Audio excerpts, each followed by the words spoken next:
Hey guys, my name's Chris. I just want to share a vision I had. Um, so this was, I would say, about 2 months, like about April, May.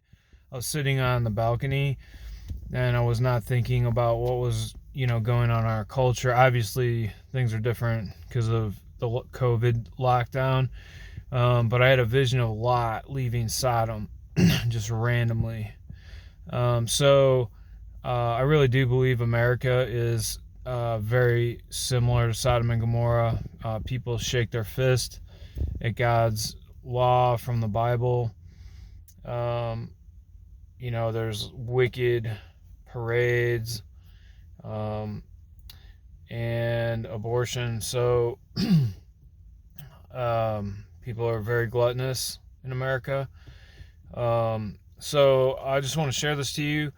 Um, I don't know how much longer God's going to wait until fire comes down. But we have enemies all across the world now.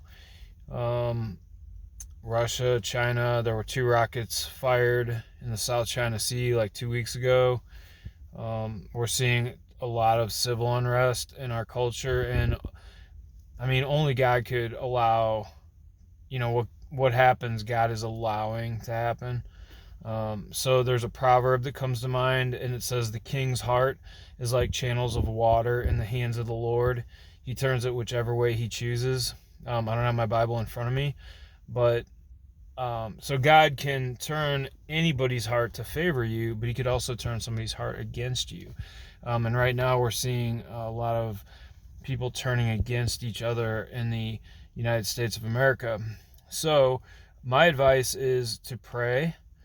Pray for your leaders. Pray that God holds back the demonic forces that are being released across the land. And fasting is not really talked about in the American church. I've been a believer since I was 23, and I'm in my mid 40s right now.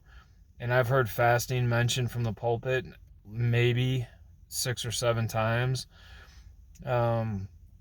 So I would encourage you to pray and fast, that we have a peaceful election, and that God gives us more time, and that, at some point the time's up. Nations rise, nations fall. And America has done many things similar to Rome. Before Rome fell, America is in a tremendous amount of debt to China.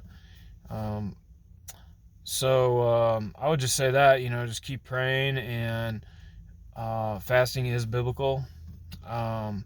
So there's some good videos on YouTube. Jensen Franklin has an excellent book called Fasting by Jensen Franklin. It's really good. So he says in that book, maybe we're not getting the threefold blessing because we're not fasting. So Jesus said, when you pray, when you give, and when you fast. He did not say if you pray, if you give, and if you fast. So he makes a point that maybe we're not getting the extra blessing because we're not fasting. So those are my encouraging words to you. We're living in unprecedented times. I do believe we're going in a tribulation period. Not tomorrow, but it just seems so close. Israel has signed a peace treaty with United Arab Emirates. Um, you know, Russia has become very aggressive. So there's a lot of stuff going on. Anyway, stay encouraged. God's good. God's strong. God, remember, God did miracles. Jesus did miracles. Apostles did miracles. Miracles through Moses, through other people in the Old Testament. So just be encouraged. Keep the faith. God bless.